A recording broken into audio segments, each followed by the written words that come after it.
4월을 맞이해서 여러분들과 함께 특별히 성경에 나오는 찬양들, 찬송가의 찬양이 아니라 성경에 나오는 찬양들을 여러분들과 함께 살펴보고 싶었습니다. 보았더니요, 기적의 이야기, 승리의 이야기, 응답의 이야기, 구원의 이야기가 노래로 기록되어져 있는데, 출애굽에 보았더니 모세와 미리암의 그렇게 기적의 노래가 기록되어져 있고요, 사사기에 보았더니 드보라의 승리의 노래가 기록되어져 있고, 사무엘상에 보니까 한나의 응답의 노래가 기록되어져 있고, 누가복음에 보니까 마리아의 구원의 노래가 기록되어져 있는 거예요. 우리가 10월달 모두 5주인데 제가 한 주 빠지게 되어지고, 이 4주 동안에 우리는 길을 만드시는 분, 사사 드보라, 우리 출애굽 모세와 미리암에 통하여서 우리 기적의 하나님, 사사 드보라를 통하여서 승리의 하나님, 또 사무엘상의 한나를 통하여서 응답의 하나님, 또 누가복음의 마리아의 노래를 통하여서 구원의 하나님을 여러분들에게 소개하면서, 그 하나님이 우리의 삶에 기적과 승리와 응답과 구원으로 길을 내시는 분입니다. 함께 고백하면서 어떻게 우리가 그 주님을 기대하며 찬양할까 고민해 보려고 합니다. 특별히 오늘 출애굽 홍해를 건너가면서 그 감격으로 찬양한 노래가 2편이 기록되어져 있는데, 사람들은 이 노래를 모세가 불렀다고 그래서 모세의 노래, 그리고 그 뒤에 그 모세의 누이 미리암이 불렀다고 그래서 미리암의 노래라고 하는 부제를 붙인 본문을 우리가 만납니다. 여러분, 우리의 신앙의 여러 가지 많은 중요한 요소 가운데 찬송은 신앙의 3대 요소 가운데 하나다, 이렇게 표현할 수 있겠어요. 예배 드리는 데 있어서 빠질 수 없는 것이 바로 찬양이지요. 여러분, 예배를 정의해 볼까요? 여러분, 예배를 뭐라고 표현하시겠어요? 각 사람마다 예배를 이야기하실 텐데 다양한 표현들이 있지만, 여러분, 이 범위 안에서 예배를 정의하셔야 됩니다. 어떤 범위냐면, 예배는요 반드시 일방적인 방향이 아니라 쌍방간의, 쌍방구 하실 여러분들 교통사고 생각하세요? 이 쌍방간의 어떤 관계 속에서 예배를 생각하셔야 되는 거예요. 이게 무슨 말이냐, 예배는 호흡입니다. 그 말 맞는 것 같아요. 근데 이 호흡을 가만히 보았더니, 호흡에는 들숨만 있는 게 아니라 날숨도 있거든요. 들어가는 호흡, 나가는 호흡, 이렇게 쌍방간의 표현들인 거죠. 또 예배를 이렇게 표현할 수 있어요. 예배는 마치 갈릴리 바다와 같습니다. 이스라엘에 보면은 2바다가 있어요. 사해 바다가 있고 갈릴리 바다가 있는데, 갈릴리 바다는 헬몬산에서 내려오는 그 귀한 물을 받아 그 갈릴리 바다라고 하는 곳에 잘 담아두었다가 요단강을 통하여서 다시 한번 사해로 흘려보내거든요. 그러니까 그 바다는 살아있는 바다예요. 반면에 사해 바다는요 계속해서 받아들이기만 하지 내보내지 않으니까, 여러분, 염도가 높아지고 거기는 사해, 말 그대로 데드씨, 죽은 바다가 되는 겁니다. 그래서 예배는 마치 갈릴리 바다와 같이 하나님께서 우리에게 주신 것들을 잘 공급받고 이것들을 흘려보내는 겁니다. 맞는 표현인 것 같아요. 예배는 사랑이라고 표현합니다. 그런데 사랑은 어떻게 표현할까요? 사랑은요, 그냥 일방적으로 하는 것은 사랑, 그것은 짝사랑이라고 이야기하죠. 사랑은 무엇일까요? 나에게 주신 사랑에 대하여서 내가 화답하는 것, 이것이 진정한 사랑 아닐까요? 이것들이 바른 예배의 정의라고요. 특별히 우리는 하나님으로부터 귀한 은혜, 또 주님의 귀한 사랑을 받습니다. 또 주님 안에 우리가 거하며 하나님의 다스림과 하나님의 귀한 영적인 통치가 우리 가운데 있는데요, 그렇다면 나는 하나님한테 어떻게 반응할 것인가? 이래야 진짜 예배자거든요. 늘 하나님 앞에만 이렇게 받는 것이 아니라, 그렇게 하나님께서 나에게 공급해 주셨는데 나는 하나님 앞에 어떻게 나아갈까? 특별히 우리 가운데는요 지정의라는 게 있어요. 특별히 우리 안에 지성은 하나님의 귀한 말씀을 알아감을 통하여서, 정, 우리의 감정을 통하여서 하나님을 찬송하는 것으로, 의, 우리의 의지를 가지고 하나님 앞에 기도하는 것으로, 그렇게 말씀과 찬양과 기도로 우리가 예배가 이루어지며 하나님 앞에 반응하는 것, 이것이 진정한 예배자의 모습이라는 거죠. 잘 따라오고 계시는 거죠. 예배에는 말씀도 중요하고 찬양도 중요하고 기도도 중요한데, 이것이 우리 안에 있는 지정의와 이게 관련이 있는 거구나, 이렇게 발견되셨다면 오늘은 이 세 가지를 다 다루는 것이 아니라 우리는 특별히 이 가운데 정에 해당되어지는 찬양을 여러분들과 함께 배우면서 찬양이 무엇인지, 우리는 찬양을 어떻게 해야 하는 것인지, 찬양이 어떤 능력이 있는 것인지 우리가 더 구체적으로 여러분들과 함께 살펴보되, 특별히 모세의 노래를 통하여, 미리암의 노래를 통하여서 살펴보고자 합니다. 첫 번째는요, 이렇게 정의할 수 있어요. 찬양은요, 나를 구원하신 하나님만을 높이는 겁니다. 우리는 하나님을 어떻게 부를까요? 어떤 분은 하나님 앞에 예배하며 기도하면서 이렇게 기도하시는 거 들어보신 적 있으실 거예요. 찬양받기에 합당하신 하나님. 기도를 이렇게 시작하세요. 근사하죠. 찬양받기에 합당하신 하나님. 아주 귀한 표현인데요. 그런데 이런 생각을 해보는 거죠. 조금 더 구체적으로 왜 하나님은 찬양받기에 합당하신 하나님일까? 이 생각을 해보는 거예요. 하나님은 어떤 이유에서 찬양받기에 합당하실까? 여러분, 놀라운 것은요, 성경에 특별히 예수님께서 우리를 향하여서 너희는 찬송하라 라고 이렇게 직접적으로 명령하신 적이 있다고 생각하십니까? 성경에 보니까 있더라고요. 없다고 생각하셨죠? 있더라고요. 너희는 이렇게 찬양하라 라고 하나님께서, 특별히 우리 예수님께서 직접적으로 말씀하신 대목이 있어요. 마태복음 23장 37절에서 39절에 있는 말씀이거든요. 제가 한 절, 여러분들이 한 절 교독하면서 읽겠습니다. 예루살렘아 예루살렘아, 선지자들을 죽이고 내게 파송된 자들을 돌로 치는 자여, 암탉이 그 새끼를 날개 아래 모음과 같이 내가 내 자녀를 모으려 한 일이 몇 번이더냐. 그러나 너희가 원하지 아니하였도다. 보라, 너희 집이 황폐하여 벌어진 바 되리라. 내가 너희에게 이르노니 이제부터 너희는 찬송하리로다. 주의 이름으로 오시는 이여 할 때까지 나를 보지 못하리라 하시니라. 여러분, 분명히 예수님께서 찬송하라 이렇게 말씀하시는 건 맞는 이야기인데, 지금 주님의 말씀의 분위기가 어때요? 왠지 조금 요즘 말로 좀 이게 싸하지 않아요? 찬송하라 라고 하는데 왠지 좀 호통치시는 것 같고 좀 혼내는 것 같은 그런 느낌들이 들지 않아요? 37절 중반부 보십시다. 주님이 이렇게 표현했어요. 암탉의 예를 들면서, 암탉이 그 새끼를 날개 아래 모음과 같이 그렇게 새끼들을 모으려고 그랬는데 내가 내 자녀를 모으려고 한 일이 몇 번이더냐. 그렇게 모으려고 했으나 너희들은 내 품 안에 거하지 않고 다 뿔뿔이 흩어졌다. 이것을 이야기하는 거예요. 또 39절 보실까요? 내가 너희에게 이르노니 이제부터 너희는 찬송하리로다. 그런 다음 주님께서 뭐라고 말씀하시냐면 주의 이름으로 오시는 이여 할 때까지 나를 보지 못하리라 하시니. 찬송하라 주님께서 말씀해 주셨는데 분위기는요 왠지 조금 심상치 않습니다. 좋은 내용들이 아닙니다. 그 앞에 보았더니요, 너희들은 선지자들을 죽였다, 파송된 자를 돌로 쳤다, 또 암탉을 비유하면서 그 새끼를 날개 아래 모으려고 수없이 했었지만 너희가 원치 않았다. 불순종과 반역들의 이야기들을 쭉 열거한단 말이죠. 그래서 어떻게 되었느냐? 너희 집이 버린 바 되었고 황폐하게 되었다. 그러면요, 이 문맥상 자연스럽게 이어지는 내용은 무엇이냐면, 그러므로 너희는 하나님께 돌이켜 기도하고 회개하고 통곡하고 슬퍼하고 그리고 아파해야 한다. 이렇게 해야 논리상 뭔가 맞는 이야기인데 논리가 그렇게 돌아가지 않아요. 뭐라고 말씀하시냐면 39절에 내가 너희에게 이르노니 이제부터 너희는 찬송하리로다. 너희들이 반역했고 너희들이 돌로 쳤으며 너희들이 다 흩어졌는데 주님은 뭐라고 이야기해요? 그러므로 이제부터 너희는 찬송할지어다. 뭐가 잘 안 맞죠. 근데 그 근거를 이렇게 이야기해요. 주의 이름으로 오시는 이여 할 때까지 나를 보지 못하리로다. 이것이 무엇을 이야기할까요? 이제 예수님께서 십자가에 죽으신다는 이야기를 하시는 거예요. 너희들은 선지자를 죽였고 파송된 자, 주님께서 보내셨던 그 선지자들을 돌로 쳤으며 하나님의 귀한 말씀을 홀대하였으며 내가 너희들을 날개 아래 모으고 싶었으나 제 발로 나가는 이들을 향하여서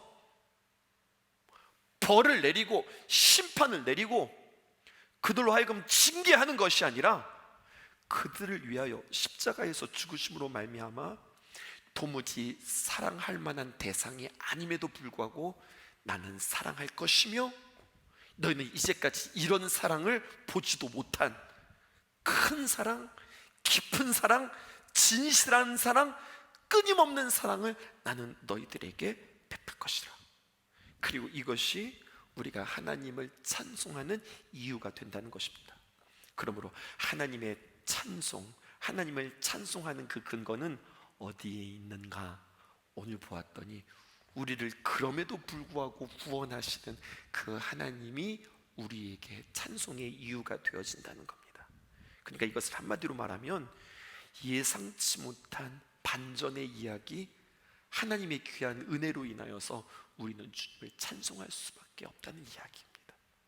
그것을 우리에게 이야기하는 거예요. 우리가 찬양하는 이유, 그 근거는 어디에 있는가? 우리를 구원하신 그 하나님을 찬양한다고 하는 뜻이에요. 두 번째, 그러므로 그 찬양은 어떻게 하는 것이냐면요, 목청껏 내 소리를 뽑아내는 것이 아니라 여러분 내 안에 부어짐이 차고 넘쳐서 흘러가는 것을 이야기하는 겁니다. 그러니까 결국 찬송이라고 하는 것은요, 그 시작점이 나에게서 있는 것이 아니라 하나님께서 우리에게 찬송을 주시는 거고 부어주시는 거고, 그리고 진짜 찬송은 하나님을 주시는 것을 내 안에서 표현해 내는 거예요. 오늘 본문으로 돌아볼까요? 이스라엘 백성들이 하나님을 찬양합니다. 하나님의 은혜를 찬양해요. 홍해를 건너는 기적은 누가 만들어낸 겁니까? 모세를 통하여서, 모세가 만든 것이 아니라 모세를 통하여서 하나님께서 만드신 거예요. 아무도 이런 일들이 일어난다, 바다가 갈라진다, 이것은 상상치도 못했던 이야기예요. 그런데 여러분, 오늘 이 바다가 갈라진 이야기를 여러분들에게 하고 싶은 것이 아니라 이 바다가 갈라졌을 때 모세가 찬송하는데 어떻게 찬송하느냐, 그 전에 모세가 분명 자신의 입으로 그랬거든요. 나는 입술이 둔한 자입니다, 나는 입이 뻣뻣한 자입니다 라고 고백했던 그가 모세의 입이 열려서 하나님을 찬송하는데 그의 표현은 자신이 들어도 놀랄만한 아주 수려하고 매력적이고 아주 풍부한 표현들이 그 안에 담겨지는 것을 보게 되어지는 거예요. 무엇을 뜻하는 걸까요? 찬송은 나 자신에게서 나오는 것이 아니라는 거예요. 찬송은, 진짜 찬송은 하나님께서 내게 주신 것이 내 안에서 터져 나오는 것, 이것이 찬송이라는 거예요. 시편을 보면은요, 시편에 다윗이 시편을 쭉 노래하다가 자기도 모르는 소리를 할 때가 있습니다.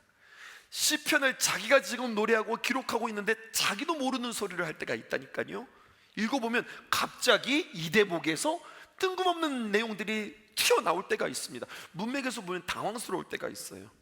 가만히 보니까요, 구약시대에, 지금 구약을 살아가는 이 다윗이 앞으로 신약시대에 예수 그리스도께서 오시고 그의 행하심과 그 메시아에 대한 귀한 구원의 역사들이 툭하니 기록되어져 있는 모습이 등장해요.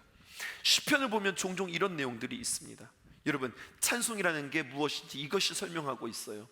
찬송이라고 하는 것은 나의 실력과 나의 생각에서 흘러나오는 것이 아니라 하나님께서 내 안에 주시는 것이 표현되어지기 때문에, 여러분, 찬송은, 하나님의 귀한 감동은 과거와 현재와 미래를 넘나들으면서 하나님의 뜻들이 선포되어지고 고백되어지고 노래되어지는 거예요.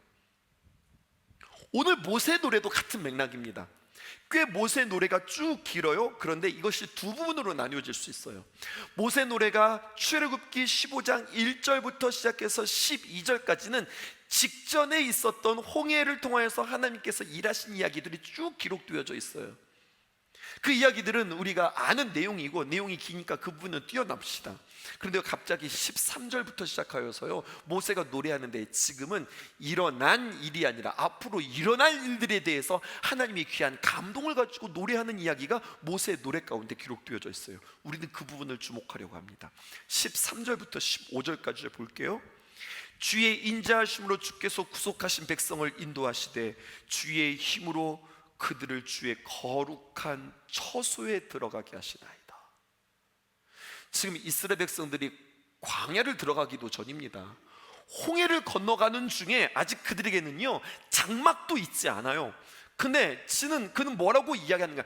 주님의 힘으로 그들의 주의 거룩한 처소에 들어가게 하신다. 다윗의 성전을 그는 바라보고 그곳에 많은 이들이 들어가 하나님을 예배할 것에 대하여서 그는 그의 입술로 노래하고 있어요. 14절 보실까요? 여러 나라가 듣고 떨며 블레셋 주민이 두려움에 잡히며. 이스라엘 백성은 단 한 번도 뭔가를 지금 제대로 전쟁해 본 적이 없습니다. 아직 아말렉하고도 싸운 시간 전입니다. 이들은 노예 생활하고 방금 전에 나왔던 사람들이란 말입니다. 그런데 그들이 무엇이 두려울 바가 있겠어요? 근데 여러 나라가 듣고 떨며 블레셋 주민들이 두려움이 잡히게 될 것이다. 이 예언의 말씀이 나오고 있어요. 또 15절 보십시다. 뿐만 아니라 에돔 두령들이 놀라고 모압 영웅이 떨림에 잡히며 가나안 주민이 다 낙담하나이다. 지금 가나안 땅에 들어가기도 전이에요. 지금 광야도 다 들어가지 않았다고요. 그런데 이미 가나안 거민들이 낙담한다, 이런 이야기가 지금 모세의 입을 통하여서 선포되어지고 있다고요. 자, 보실까요? 1절에서부터 시작해서 12절까지는 자신이 경험하고 이스라엘이 경험한 내용의 표현이 이루어진, 다시 말해서 본인들이 경험하고 지난 시간 가운데 이루어진 이야기들이 서술되어지고 있다면, 13절 이후로부터는 지금이 아니라 미래에, 더 정확하게 표현하면 가나안에 들어갈 내용, 앞으로 만나지게 되어질 이야기, 그리고 아직 이루어지지 않은 이야기로 풍성한 이야기들로 지금 가득해서 채워지고 있음을 보게 되어지는 거예요. 우리는 지금 2023년도를 살아가고 있으니 구약과 신약의 모든 이야기들을 다 알고 있잖아요. 우리는 다 알지만 아직 이 이스라엘 백성들과 모세는 알지 못한다고요. 이런 일이 있었습니다. 실제로 그들이 모든 광야 생활을 마치고 가나안 땅에 들어갈 때에 여호수아 정탐꾼들이 들어갔을 때 말입니다. 12 정탐꾼 이야기 말고 두 번째, 그 성을 점령하기 위하여서 여호수아와 정탐꾼이 들어갔을 때 누구를 만났냐면 기생 라합을 만났거든요. 근데 기생 라합을 통하여서 해주는 이야기가 굉장히 중요한 영적인 메시지를 우리에게 주고 있어요. 야, 우리가 이 성을 점령할 수 있을까? 우리가 싸울 수 있을까? 여호수아와 정탐꾼, 12명의 정탐꾼 이야기 말고 그 이후에 들어갔단 말이에요. 그랬는데 여호수아서 2장 10절에서 11절에 보니까 이렇게 이야기하고 있어요. 이는 너희가 애굽에서 나올 때에 여호와께서 너희 앞에서 홍해 물을 마르게 하신 일과, 지금 가나안 사람들의 이야기들을 지금 라합이 아나운서가 되어서 지금 다 이야기해주고 있는 거예요. 너희가 요단 저쪽에 있는 아모리 사람의 두 왕 시온과 옥에게 행한 일, 곧 그들을 전멸시킨 일을 우리가 들었습니다. 그러니까 우리가 그 모든 이야기를 듣고 어떻게 되었는 줄 알아? 11절에 보니까 우리가 듣자 곧 마음이 녹았고 너희로 말미암아 사람이 혼미해졌다, 정신을 잃었나니 너희의 하나님 여호와는 위로는 하늘에서도 아래로는 땅에서도 모두가 다, 위도 그렇고 아래도 그렇고 천지 만물 모든 것 가운데 하나님, 유일한 하나님이시다. 지금 라합이 이렇게 이야기하고 있거든요. 그러면 진짜 재미있는 건 뭔 줄 아세요? 이스라엘 백성들은요, 정말로 가나안 사람들이 이렇게 생각하고 있었다는 것에 대하여서 까마득하게 모르고 있었다는 사실이에요. 그들은 많이 두렵고 걱정했습니다. 이미 12 정탐꾼, 앞에서 보냈던 12 정탐꾼의 이야기를 통하여서 우리는 큰일 났습니다. 가나안 거민들은 장대한 사람이라 그들에 비하여 우리는 메뚜기와 같은 사람입니다. 우리는 죽게 되었습니다. 그 이야기를 듣자 사람들은요, 가슴을 찢으며 모세를 원망하며 이렇게 되려고 우리를 끌고 왔냐고 얼마나 아우성치면서 그들이 모세를 원망했게요. 그런데 정작 가나안 사람들은 지금 누구를 무서워하고 있어요? 이스라엘 백성들을 이렇게 두려워하고 있단 말입니다. 하나님께서 함께 하시는 백성이라고 하는 소문이 자자했고 적들의 마음은 지금 녹아있고 사람들은 정신을 잃을 정도였다고요. 그런데 가나안에 들어간 이스라엘 정탐꾼들은 가나안 사람들이 정말 자신들을 이렇게 생각하는지 전혀 몰랐다니까요. 이게 그들의 이야기들 뿐이겠습니까? 저는 오늘 여러분들에게 이 이야기하고 싶은 거예요. 우리에게 주는 영적인 메시지가 무엇일까요? 우리는 어떻게 이야기하죠? 사람이 그렇지 뭐, 사람은 참 부족하고 사람은 연약한 존재야. 사실 죄와 싸우기 힘들지. 주여, 우린 연약합니다. 주여, 우린 또 넘어집니다. 이것이 우리들의 고백 아니겠어요? 그런데요, 마귀의 입장에서 볼 때에 이미 구원받은 우리는, 하나님의 자녀로서 살아가는 우리는 마귀가 볼 때 얼마나 두려운 대상인지 여러분들 그것을 아셔야 된다는 사실이에요. 마귀가 우리를 향하여서 두려워하고 있다는 사실입니다. 믿는 자들이 하나님의 입을 향하여 찬양하고 하나님의 귀한 시선들을 바라보며 우리가 기도하고 우리가 함께 예배하고 주님을 주목하고 하나님의 말씀들을 하나하나 깨닫는 그 일들이 마귀에게는 얼마나 두려운 일인지, 얼마나 놀라운 일인지, 얼마나 무서운 일인지, 그것을 모르고 우리가 오히려 마귀를 두려워하고 그러니까 서로 무서워하고 있는 거예요. 여러분, 성경은 우리에게 이야기하고 있습니다. 성경이 우리에게 증언하는 바, 이 싸움은, 우리가 이 땅에서 살아가는 영적 싸움은 단히 싸우는 싸움이 아니라 결국 승리를 보장한 싸움이라고 우리에게 이야기하고 있어요. 그리스도가 이길 것이라는 것을 저 마귀 사탄은 뻔히 알기 때문에 싸움 자체가 애초부터 안 되는 겁니다. 그러니까 여러 가지 많은 회방과 두려움으로 인하여서 아예 싸움조차 하지 못하게 만드는 것이 마귀의 계략이라고 하는 거예요. 우리가 이것을 알고 싸워야 되는 겁니다.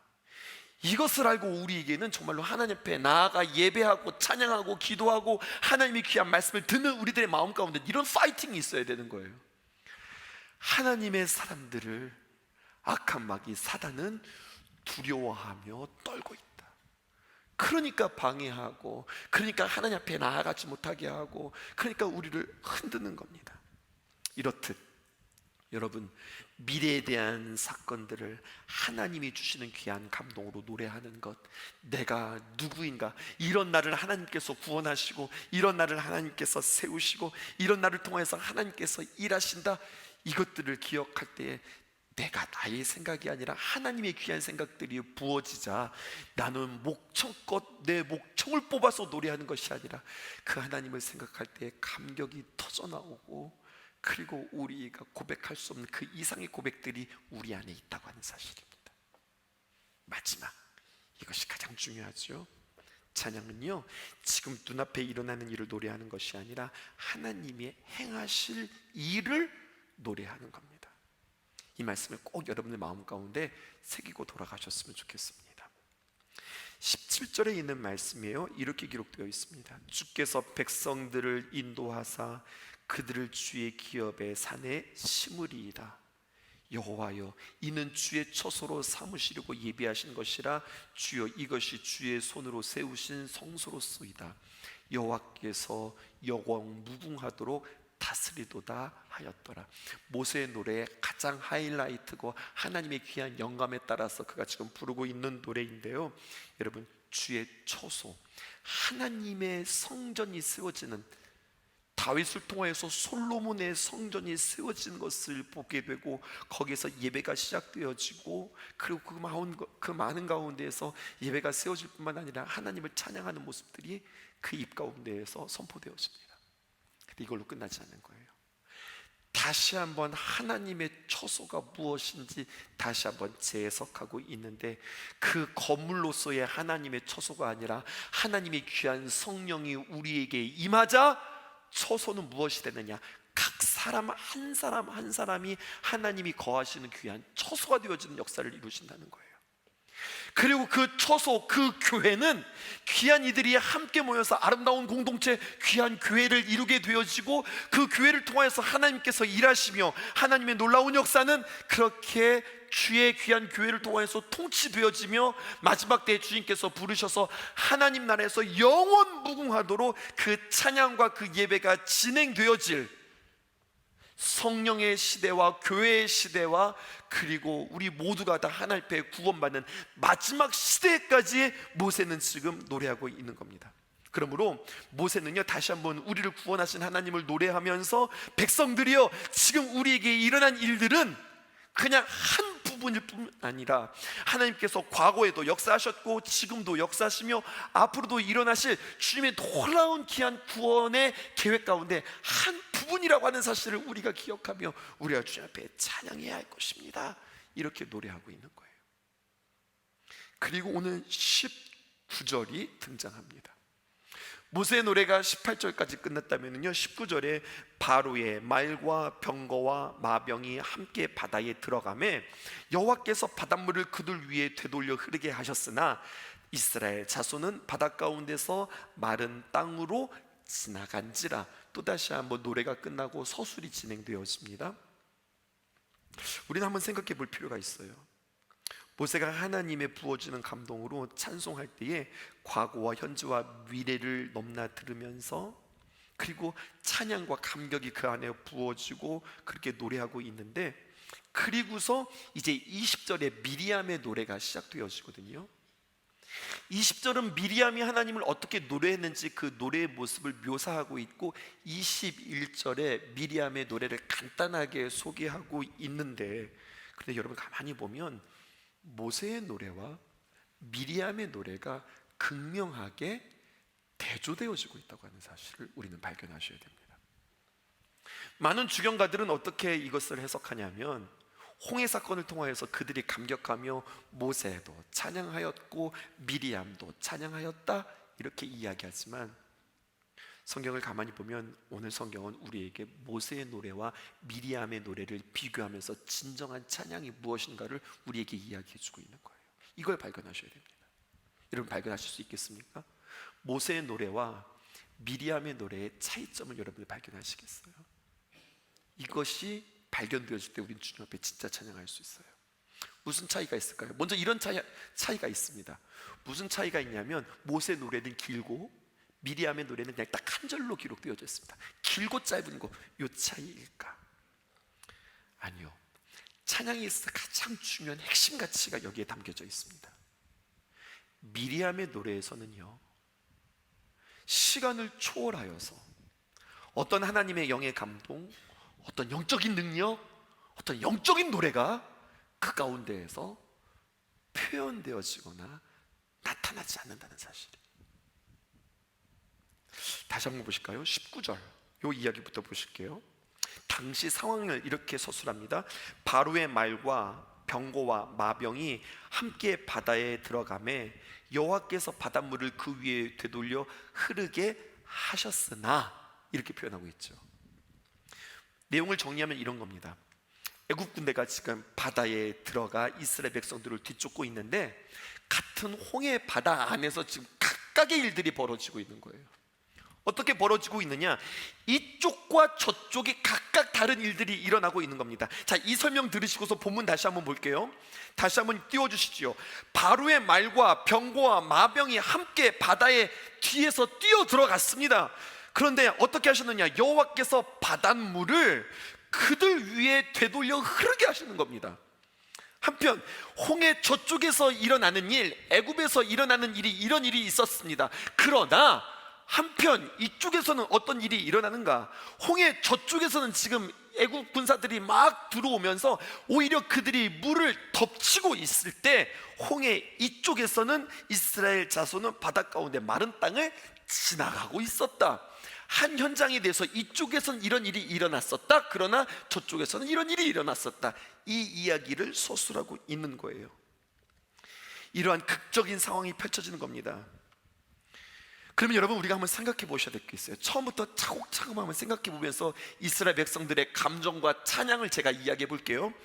홍해를 건너기 전에 이들이 막 다가왔는데 갑자기 소식이 들립니다. 무슨 소식이 들리느냐? 야, 애굽에서 바로가 포기하지 않고 우리를 잡으러 온대. 그러면서 애굽에서 병거를 가지고 이 애국 군사들이 이스라엘 백성들을 쫓겠다고 막 달려옵니다. 우리는 도망가야 하는데 진퇴양난이라고 한 말 있죠. 앞으로 나갈 수도 없고 뒤로 빠질 수도 없습니다. 왜냐하면 앞에는 홍해가 막혀 있고 뒤로는 지금 애국 군사가 쫓아오고 있으니 어디로 도망갑니까? 그런데 여러분, 이스라엘 백성들이 홍해 앞에 있었습니다. 애국 군대가 그들을 뒤를 쫓고 있었습니다. 저는 여기다가 이렇게 표현했어요. 그때 진퇴양난에 빠진 이스라엘 백성들은 엉엉 울었습니다. 그런데 그 가운데 하나님께서 구원을 베푸시지요. 모세가 지팡이를 내딛는 것이 아니라, 성경 잘 읽으세요. 지팡이를 딱 짚고 손을 내밀었습니다. 손을 내밀자 홍해가 갈라지는 겁니다. 이스라엘 백성들이 홍해를 건너가기 시작했습니다. 그때 길을 만드신 웨이메이커, 하나님께서 길을 만드셨다, 이것을 바라보며 이스라엘 백성들은 와 하고 기뻐했습니다. 전에는 어떻게 했습니까? 엉엉 울었습니다. 그런데 그에게 길이 나자 와 하고 기뻐했습니다. 그런데 그 기쁨도 잠시, 이스라엘 백성들이 다 홍해를 건너지 못했습니다. 갈라진 홍해길로 지금 애굽 군대가 마병을 이끌고 뒤쫓아왔습니다. 그때 이스라엘 백성들은 조급해졌습니다. 아직 다 건너지 않았는데, 다 건넌 사람들은 빨리 건너, 빨리 와 소리를 지르고 있고, 우리는 지금 다 건너가지 못하여서 마음이 조급했습니다. 그래서 우리는 엉엉 울었습니다. 근데 이야기는 이렇게 끝나지 않죠. 이쪽에서 이스라엘 백성들이 건널 때 길이 열리고, 저쪽에서는 애굽 군대가 쫓아올 때에, 그런데 하나님께서는 일하셔서 바닷물이 그들 위에 되돌려 흐르게 하셨습니다. 성경의 표현 그대로예요. 그러자 이스라엘 백성들은 살았고, 애굽 백성들은 그 홍해바다 한가운데에서 모두 죽었습니다. 그러자 이스라엘 백성들은 와 하고 기뻐했습니다. 여러분, 무엇을 이야기하고 싶을까요? 모세의 찬양은요, 모세는요, 그에게 어떤 일이 있든지 이스라엘 백성들의 고난, 시달림, 고통, 두려움 속에서 그 현상을 바라보고 하나님께서 도와주시고 이끌어 주셨음을 노래하고, 지금 우리를 구원한 하나님이 앞으로도 우리를 어떻게 구원하실지, 지금 나에게 주어진 이 현상이 중요한 것이 아니라 그렇게 일하시는 그 하나님을 노래하고 있다고요. 그러니까 과거와 현재와 미래를 넘나들으면서 하나님의 귀한 감격을 찬양하고 있어요. 그러면 미리암의 찬양을 한번 보실까요?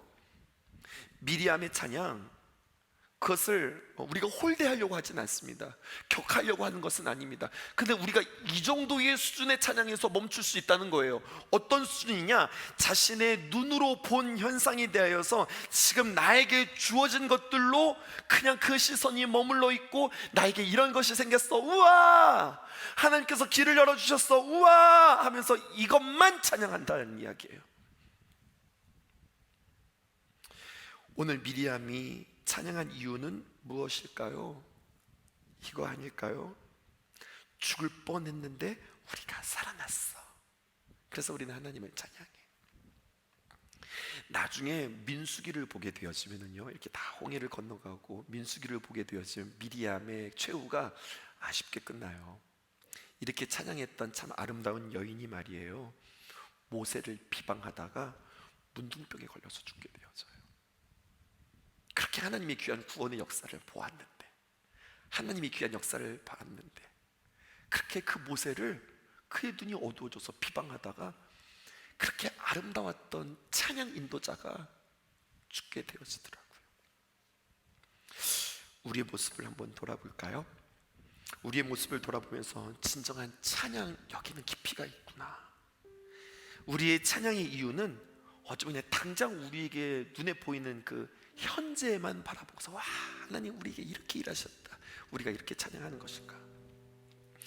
찬양의 모습으로만 볼 때는요, 미리암의 노래가 훨씬 더 웅장하고 훨씬 더 다채롭고 훨씬 더 많은 악기들을 동원하여서 노래합니다. 심지어는요, 소고를 치면서, 그가 몸 찬양을 하면서 춤을 추면서 하나님 앞에 찬양할 때 그것으로 끝난 게 아니라, 그때 많은 여인들이 함께 같이 어디서 소고를 가지고 왔는지 악기를 동원하면서 같이 춤을 추면서 얼마나 아름다운 노래들을 그들이 했는지 몰라요. 그런데 찬양은요, 이렇게 어떤 악기들이 동원되느냐, 어떤 모습으로 찬양하느냐, 얼마나 사람들이 모였느냐, 이거보다 더 중요한 건 우리가 그 하나님을 주목하고 하나님의 역사하심을 기대하며 우리가 그 하나님을 진심으로 고백하느냐, 이게 중요한 것 같아요. 우리는 찬양제를 준비하면서 많은 사람들을 동원하여서 우리가 찬양할 때 헷갈리기 쉬운 것은 많은 악기와 많은 규모와 어떤 웅장함을 통해서 우리의 스케일과 우리의 크기를 자랑함이 아니라고 저는 여러분들에게 누누이 강조합니다. 정말로 찬양을 잘하려면요, 정말로 선수들만 딱 모아다가 전문가 딱 붙여가지고 연습시키면요, 기가 막힌 음악적인 찬양이 만들어질 거예요. 그런데요, 어쩌면 우리는 그런 기술과 실력을 포기했는지도 모르겠어요. 초청하는 거예요. 젊은이들부터 시작해서 노년에 이르기까지 우리가 다 함께 같이 모여서 20대, 30대, 40대, 50대, 60대, 70대 그 이상까지도 여러분들이 만난 그 하나님을 우리가 주목하면서 지금은 우리가 동일하게 하나님의 역사의 때요, 언약의 성취의 때요, 하나님의 말씀이 들려지는 때요, 죽은 자들이 살아나는 때요, 무엇보다도 예배가 회복되어지며 하나님께서 우리에게 다시 길을 만드시는 주님의 놀라운 역사를 이룰 때입니다. 이것을 선포하고 싶은 거예요.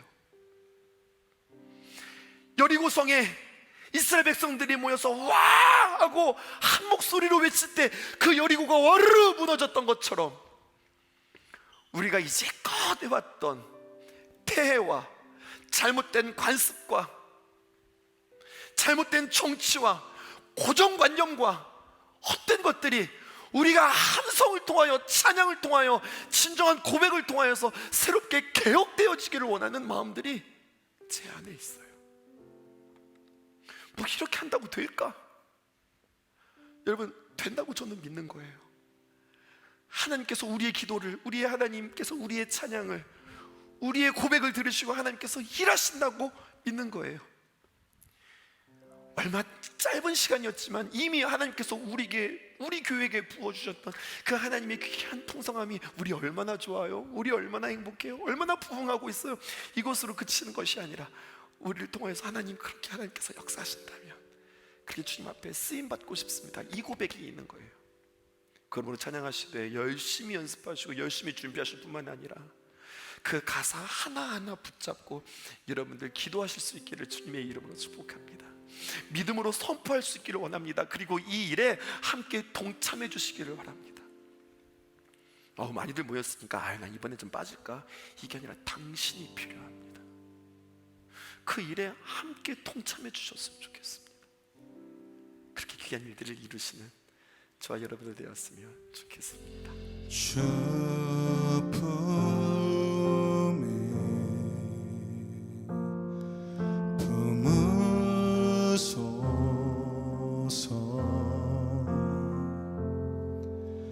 능력에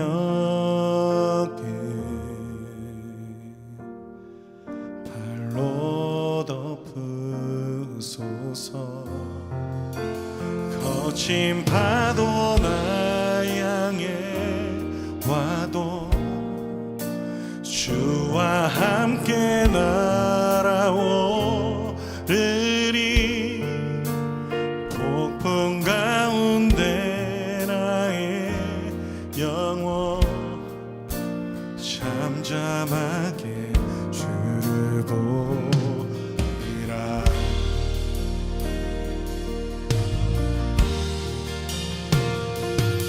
주님 안에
거하리.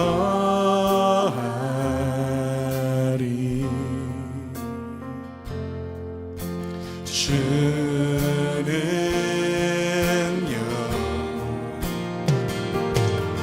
나 잠잠히 믿네. 거친 파도 나 향해 와도 주와 함께 날아오르니 폭풍 가운데 나의 영혼 잠잠하게 주를 보리라. 거친 파도 날 향해 와도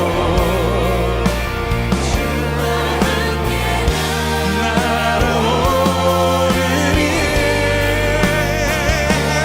나의 영혼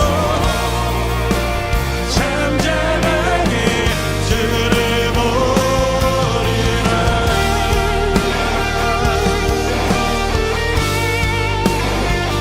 잠잠하게 주 보리라.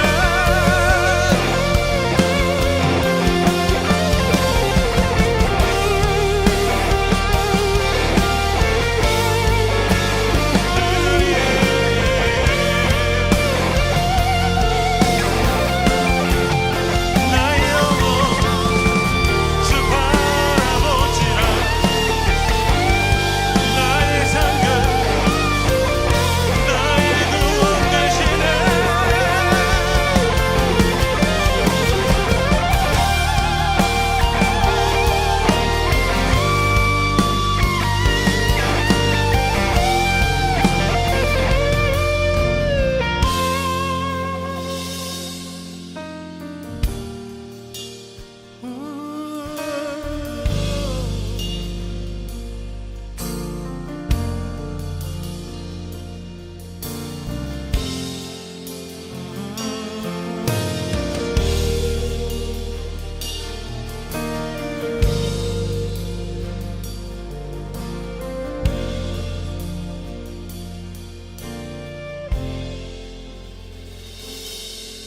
주님 안에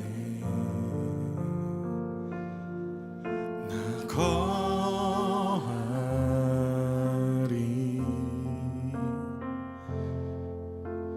주는요